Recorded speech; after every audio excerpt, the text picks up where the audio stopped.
So as I think about a frame of reference for this, how do we share this on a Sunday morning? What is the point of this other than just telling stories? Is there a point? Yes, there is. And what came to mind is the concept. There's a concept in the Bible that sometimes is referred to as the law of the harvest. Has anybody ever heard of that? The law of the harvest? Basically, it's very simple. The law of the harvest is what you sow, you will reap. That's the harvest, right? When you sow things, if you sow wheat, then you will reap wheat. If you sow canola, you'll reap canola. If you sow nothing, you'll reap nothing. Okay, it's a pretty simple concept, not hard to wrap our heads around. Now, sometimes this is put into perspective, and there are references sometimes when Jesus made one, and there's one or two others where the example is almost it feels a little bit negative, or like if you haven't been doing anything. Or there's a parable of the talents that Jesus told, where a number of the servants went with the money and they invested it and did something, and they doubled their money and came back and brought to their master, and they had sown well and they reaped well. But then there was one of the servants that did nothing with the money. He buried it, hid it, came back and reaped nothing. So there's sometimes an element of this that could be seen as a little bit, as a bit of a warning or a judgment to say, hey, you've been given things, you've been given gifts and resources that you're a steward of, and what you sow, you will reap. Or sometimes it might even be said that, what you sow, you will reap. But if you say it with a different tone, well, what you sow, you will reap. It's quite a neutral statement, actually. Now, if you're not doing well in sowing, if you've been unfaithful and you have not been sowing and you know that, then it feels judgy. Oh, why are they judging me? But if you have been a good steward and you have been sowing and using whatever God has given you for His glory and growing in that, well, then it's an encouragement. Yeah, don't worry. What you've sown, you're going to reap. And that's actually a good thing. Farmers hope for that. Every year, a farmer will sow, and his hope and knowledge is, if I sow, I will reap. And so it kind of depends on how you look at it. And for me today, it's not in the judgy way at all. It's actually in the testimonial way to say, actually, what we've sown, we have seen reaped. Or we see the reaping, we see the harvest, we see what's come in from these gifts and the things that have been sown into the ministry of child sponsorship and of connection and of mission.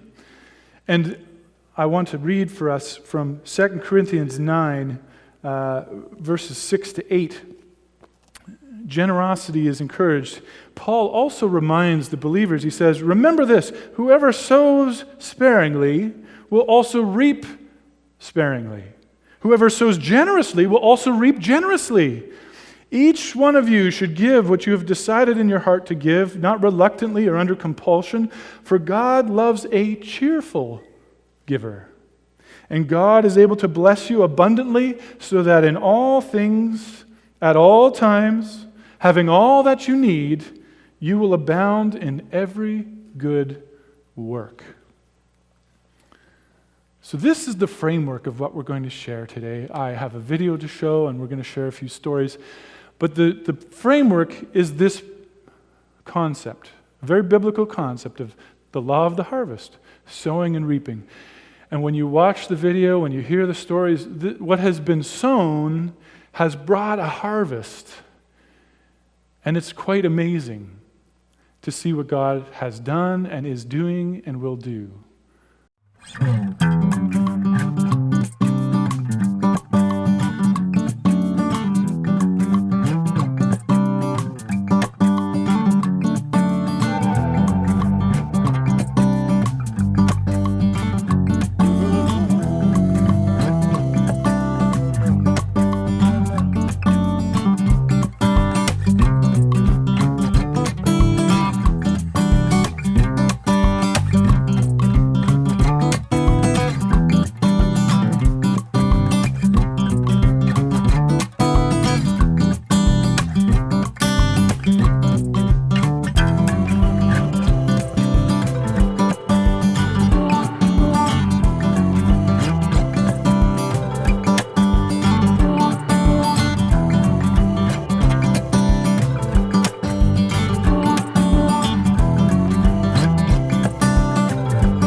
letters from the Sunday school kids that help. See here? They all wrote something and talked to you about different things. And so you have lots of happy reading to know what they think. What are some of the things you like to study? To study, Yes. yeah, as I've told you, automotive engineering, okay, to work in machines, how machines work, like in some companies, like produce some things, actually to produce some, actually these machines to be working very well, yeah, like that. To make them work, like a mechanic? Yeah. Yes. Yeah. Okay. So, but when you were in school, what kind of things did you do that were fun for you, that you liked to do? To be with my friends. I like playing football as well. Playing football, yeah. Yeah. And to read my books. Yeah. Is there anything you would like to say to the church family or to the children? Yeah. I thank you, all of you, my mom and the son. I thank the church you lead. I thank all the children that are there. I really appreciate them for all the prayers they do ask to God, that He helps me in everything I do. And I also pray for them wherever they are. God may bless all their works of their hands, mom and the son. I know God will do it for them. May all their expectations in future come as they wish. Yeah, in the name of the Almighty. How great is your name? Okay, Gladiac, we're so happy you came. You are sponsored by the Wetaskiwin Church of God, and the children are part of paying for your school fees. They raise funds for that, and so do the church families. But to meet you and go back and tell them that we saw you and talked to you is very special. So Yeah. thank you for coming. You're welcome. Also, thank you for coming. Yes. So we have a gift here for you. Would you like to open it? Yeah.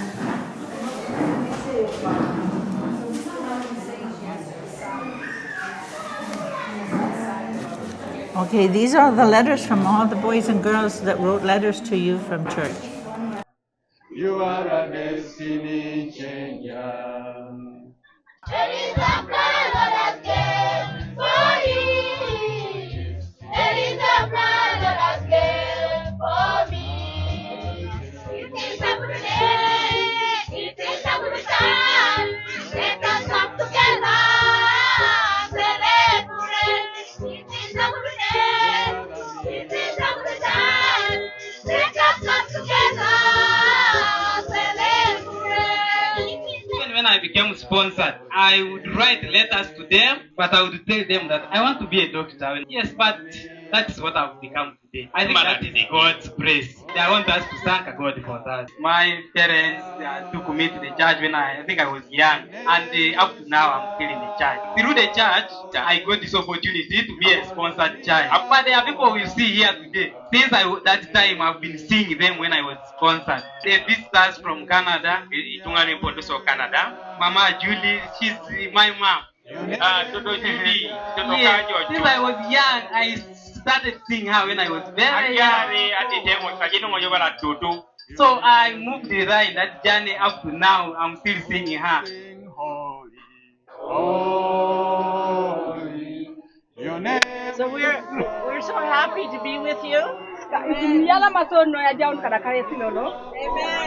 To celebrate God's goodness. Amen.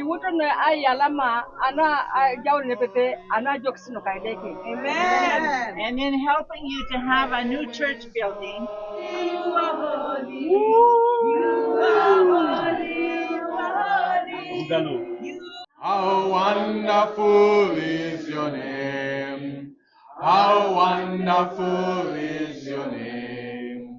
How wonderful is your name, O Lord. How wonderful is your name. How wonderful is your name. How wonderful is your name, O Lord. There was a picture of me interviewing a young lady. We were just outside one of the classrooms. Her name is Annette. She's a lady that's been sponsored by the Fra Africa Relief Association for 6 years. And I talked to her a little bit about her life. She's from Sudan, but she's living in a refugee camp in northern Uganda and has been for 7 years. And she has been sponsored for 6 years, so it would seem to me that she was discovered in this refugee camp 6 years ago from his family of probably 6 or so, and put into the sponsorship program so that she would get an education. She's age 22, but she's only reached the senior 4, so she must have started a bit late going to school. In any case, I enjoyed having a little visit with her. I said, "Where do you live in this camp?" Well, she said, "We've made a place to live using some carpets and sticks or poles." And she sleeps on the floor using the mattress that she brought home from school. How would you like to live like that? But she's been doing that for a long time. She lives with her mom there at that refugee camp. And well, what does her mom do? Well, her mom works in planting different kinds of crops, maize and beans. And there's another crop that I have no idea what it is, but Annette helps her mom in planting. Well, what about the future, Annette? What are you thinking about? She says, well, I would like to take a course in agriculture so that I can help the people in our area to be more efficient or have more effective use of their planting materials and the soil and the seeds and get a better crop. So what will happen, we don't know, but that is her desire. I think she's still continuing in school, and we're supporting her. Her sponsor is continuing to support, and so we continue to pray for Annette. I spent a moment with her at the end of the interview, having a word of prayer with her and encouraging her and asking God to be with her in her future.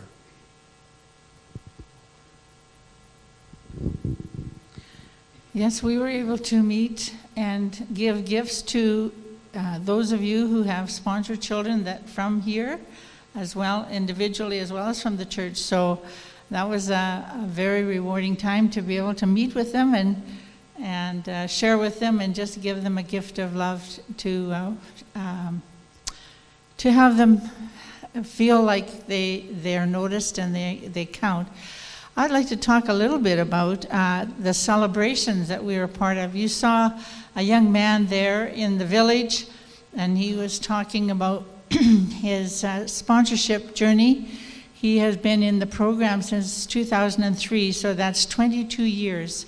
He has been supported and sponsored, and his was a very special case because when he finished high school, he showed such promise in his studies and his dedication that the government official, the village, and the family all went together to say, we can provide so much, and what can the sponsorship program provide? So we said, sure, we will do a quarter. Each one would do a quarter. So here he is. He's graduated last December as a medical doctor. And so he postponed his village celebration till when we were there. So that was really special that he had done that, and we could see how the community and family and everybody were just so hopeful, because there, if you know somebody in the hospital, like a doctor, you will likely get treated when you go for treatment. Otherwise, if you don't know anybody, very likely you won't be heard or seen, because it's just the way it is. And so they said, Amos is going to save us in our community. They knew the Lord was going to do that and had provided, but still, he is their hope. And he has been such a wonderful young man in that he has kept communication back and forth. And in appreciation for being part of his celebration, he had gifts for us. I didn't wear it this morning, but he had special T-shirts made with his picture and appreciation from Amos Ericot and his family for part of it. So he had that for all of our group. And then he also had presented others in the program that have helped, like Colleen Stevenson. He had a goat for her. And he had a goat for his sponsor. Sponsor is from Camrose. And so there was 2 goats. And then we got some chickens for us. And then another person who worked in the program, Edrin, he got a turkey. So how are we going to get that back to Kampala? And it's a whole day's drive. So what we did is we came back the next day where they met us, and they went on top of the van. So they rode back to Kampala a long way on the top of the van, tied down. And fortunately, by God's grace, it was a cloudy day, so they didn't suffocate from the heat, because the heat is pretty intense, and they made it back okay. The only thing was the turkey. In Kampala, he decided, by that time he had worked himself loose, and somebody had banged on the van and said, the turkey's loose up there, you're going to loose him. So we went a little bit further, and sure enough, when our driver got out, the turkey was freestanding up there. He hadn't flown off yet, so we had to retie him for the last hour to get home. But that was very interesting, and happy to have got home okay. And they were a little worse for wear when they were untied, but they did survive. Another celebration we had was the last night that we were actually there.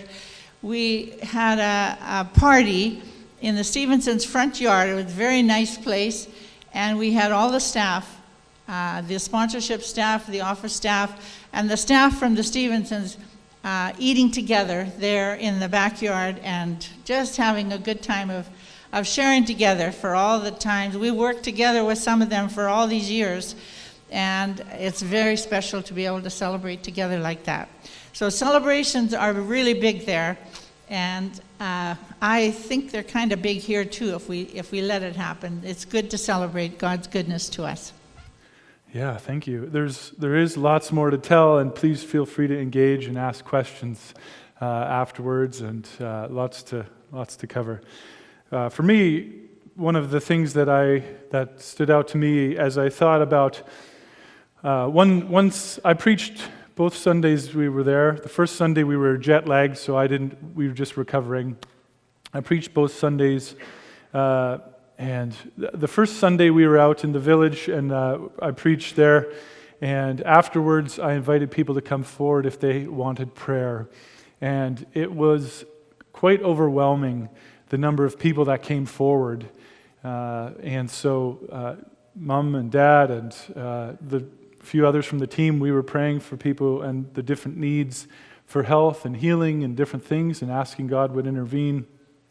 And just my heart swelled with compassion as they had serious needs, health concerns, children that were I think one of them had cerebral palsy, but again, undiagnosed. They don't know what's going on. The kid can't hold his head up right, and it's drooling, and they have no options. So they come and they just ask for God to heal and to do something. So we prayed with them, and I had a sense of I wonder if Jesus ever felt like this when everybody was crowding with all of these needs.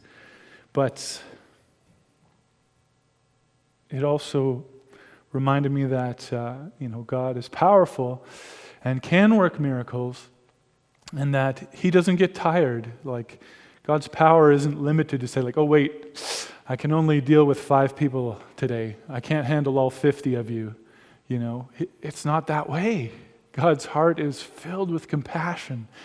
And so I felt like I got a little glimpse of that. But actually one of the neat... so I don't know if there was any miracles. I don't know if anybody got healed or anything. I'm not sure. We weren't around for that long afterwards. But when I thought about miracles, I thought, there's also everyday miracles.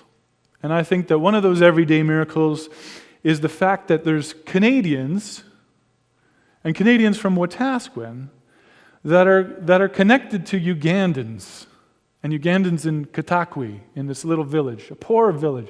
There's something just sort of, if you pause, it's quite a mind-blowing thing to think that somebody here is connected to somebody there. Like you'll probably never be there. Maybe you will, but maybe you won't. But somehow, the prayers, the support, maybe it's one of the kids that you sponsor, and we visit them, or maybe even for our church, our kids bring loonies and toonies, and they give them in their class, and have for a number of years. And Gladiac is also a sponsor kid, and she was another one from that refugee camp in northern Uganda, living with her family. She's from Sudan, but for years now, about the same amount of time, have not been able to go back to Sudan, so they're living as refugees and going to school. But because this church and our kids are giving money, and you and your families, we're supporting a Sudanese girl in a refugee camp in northern Uganda to be able to go to school. And actually, that's a miracle. And it's one of those things that sowing and reaping, it's a really powerful thing, because $37 a month to support a kid, probably most of us don't even know that that's coming out of our bank account. Or oh yeah, okay, every month. You're not feeling it. You're like, how are we going to get that next bottle of milk? I've supported this kid. I don't know where I'm going to find that $37. Most of us are not noticing it in that way. And yet the impact on the other end is so big. $37 a month. It goes so far. It pays for school uniforms. It pays for room and board for some of the kids. They move into the school dorms, as you saw. And you're like, man, there's 3 bunks high. They said, actually, the standard is you're only supposed to have 2, but they have so many kids, they need to have 3. So they have 3 bunks high. But it provides for school fees, for food, for clothing. And for many of these kids, they may be the only kid in the family that gets to go to school. Some of these families have 4, 5, 8, 12 kids in the family, and the one that's sponsored might be the only one of all those kids that goes to school. There's no public system where everybody has to go. It's really, if no pay, no play. Like, you don't have money, you're not going. And so the sponsorship, $37 a month, can make a difference, not just for that kid, for the whole family. Sometimes that kid is the one who will get the education and will get a job, and then that child will help as they grow. They then help support the family income. They might help other siblings go to school because now they're working. An older sibling might start working and they can help pay for the younger. Sometimes the sponsorship picks up where families can't afford it anymore. Maybe a parent has died or a grandma has died, and so they can't pay for the kid to go to school anymore. So they might even not go to school for a year or two, and then we pick them up in the sponsorship program, and then they start again where they left off. So sometimes you'll have kids that could be 2 or 3 years older than all the rest of the class because they stopped in grade 4 and they didn't have money until they were 2 years older. And then when they got money, they go back and they start in grade 4 again, even though they're the age of grade 6. So to me, that's a miracle. It's an everyday miracle to think that somehow our few dollars can go and support and change a life on the other side of the world. So that just hit me in a different way. It's also just when I think about sowing and reaping, I think about the history of this. So the child sponsorship program was started here in 1987. So this program's been going for 38 years. Started with one. But when you talk about being faithful and sowing and reaping, and sowing and reaping, and sowing and reaping, for 38 years this has gone on. And it started with one kid, and then now there's been hundreds of kids have gone through. Maybe even close to 1,000. Right now in the program, there's just under 300. But when you think about the impact of that, that's really, really significant as far as sowing and reaping, because you think, well, what could I do? And often we say that, what can I do? I don't know how to do this. I don't know what to do with that. That's what Mom said when the whole thing started. Well, what could I do? I don't know how to run a child sponsorship program. I just want to sponsor a child. But the Lord was leading her to do more, and so her and Dad engaged in this, and they figured it out over many years. 38 of them now. And so now they do kind of know what they're doing. And it's grown, and now it's a separate charity. It's not just under the Church of God in Eastern Canada. But now there's a greater potential for growth. There's need for volunteers to serve on their board. And there's always a need for more sponsors. But talking about sowing and reaping, what a way to see what God is doing through faithful service and a willingness to learn. I've said before, sometimes the only ability you need is availability. And if you're willing to start with that, to say, I'm available, then God can meet you there, especially if He's calling you to get engaged, to do something.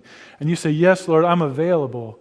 Man, when your availability and God's power and resources meet, that's an unstoppable combination.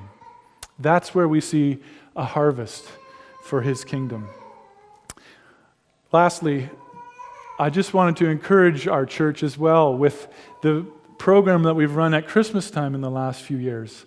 We've had a Christmas tree in the foyer with different ornaments on it, and given opportunities for you to pick an ornament and buy a gift, maybe even in lieu, because many of us don't need a whole lot at Christmas.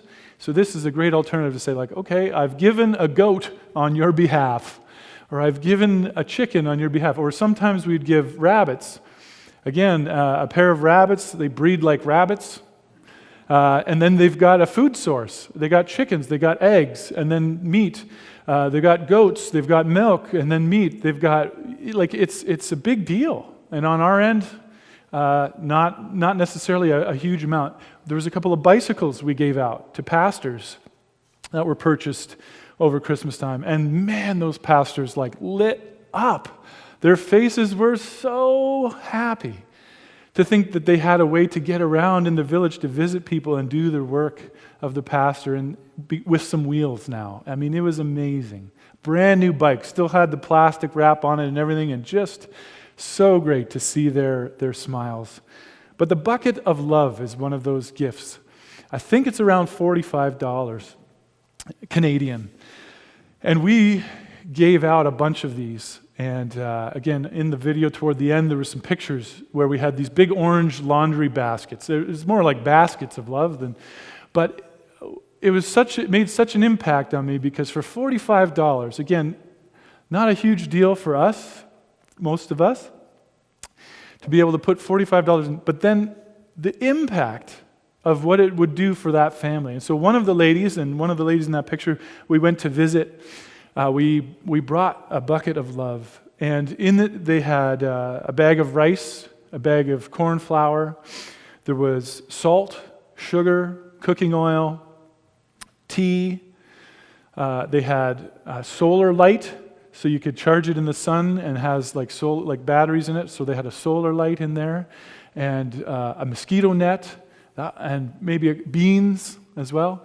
And so this basket of love for $45, bought it with those groceries. That was almost a month's worth of groceries for them. Now, if somebody said to you, "Hey, I see your need. Can I buy your month's worth of groceries?" You would be like, "What? No." You'd probably refuse. You say, "No, you don't know how much this family eats." Or like, "No, that's too, no, just thank you, but no, maybe if you really have to, maybe a meal, maybe 1 week." But $45 covers almost a month's worth of groceries. And so when you bring this to a family, and we were showing them what was in it, I mean, they were so overwhelmed. And that's pretty much what it was like. If somebody came to your door and said, "I have brought you a month's worth of groceries," how would you feel? It would be so overwhelming. And the one lady we went to visit, you have to find your way through these alleys and like narrow spots and over trash heaps and around goats and ducks and things to find a little hole in the wall. And this lady lived in a room in a house. So they didn't even have a whole house. They lived in a room in a house, and they paid rent. And she had such little money that she couldn't afford rent with electricity, so she paid rent without electricity. So actually, it was just a black room. There was no windows. So we, like a few of us that were visiting, we had to pull out our cell phone flashlights to be able to actually like meet the lady and see who we were talking to. And it was a grandma with her kids, two grandkids. Part of how they identify these ladies, often they come through a program called TAP, where people have contracted HIV, and they're living with that without full-blown AIDS, and so they get antiretroviral drugs, and they're able to live a pretty healthy and ongoing life. And sometimes the parents die and they're living with grandma, or sometimes the grandma has that, and they're taking care of these grandkids. And that was the case here. It was a grandma with HIV who was caring for two grandkids in this dark room. They had a bunk bed, and they had a curtain and one more bed behind it, and they had a floor space that was about 4 by 4 or 5 by 5 that they would sit on, and we visited and heard a little bit of her story. And we brought one of these buckets of love, and we were able to highlight that this has a solar light in here. So you bring this out in the daylight, and you can bring it in, and you'll have light in your home. Because, again, she's literally like just sitting there in the dark, like very, very dark. So that was an encouragement to be able to bring that to her, see the joy on her face. She was 3 months behind in rent and in her 4th month. And she said, "I have energy to work, but I can't. But there's no work. I'm ready to do something. I'm ready to help. I can work." Sometimes what the ladies will do is they'll go out and find people who will give them a job doing laundry, and they'll volunteer and offer to do laundry. But they have to have a little bit of money to pay for soap and stuff. And then they said a lot of times what will happen is people will rip them off. So they'll do the laundry, they'll bring it back and ask for payment, and they'll say like, "Oh, sorry, I don't have the money. I just, maybe next month." So now this poor lady with no income has laid out cash, has put in the work, and then someone else has taken advantage and won't pay for the work that's already been done. And she's left even worse than before. For this lady, we were able to find some help and help cover her rent to try to get her up to at least a 0 level and give her a little bit of money to see ahead, to say, "Okay, your rent has been covered. How can you now build ahead and try to earn some?" She said, "I have energy to work." So my prayer is that she'll be having a fresh start with that, and the bucket of love also providing food and encouragement there. So just thank you for giving. Thank you for sowing, because they are reaping a harvest. God is at work, and it's partly because of your generosity and your willingness to partner And $45 gift here at Christmas time has led to this lady having a solar light and pretty much food for a month for her and her 2 grandkids, and an opportunity to refresh and start to work again. And it just makes such a difference. And for us here, it's such a small amount in comparison to the magnified impact. So thank you. Thank you for your love, for your sowing. And we just wanted to report that the love that's been shown here and the sowing that's been shown here has been producing a harvest for the kingdom of God. And it's been significant. And it's made a difference. And it's making a difference. So, again, please, if you have any questions or you want to know more, feel free to ask Mom and Dad or myself. We have lots more stories and pictures, and we'll schedule a night here in the near future to be able to share more with you. But I really did want to say thank you and just help you connect those dots, because the sowing that's happened here with our church and with this charity in Canada has led to a harvest abroad, and it's been very awesome to be a part of. So thank you.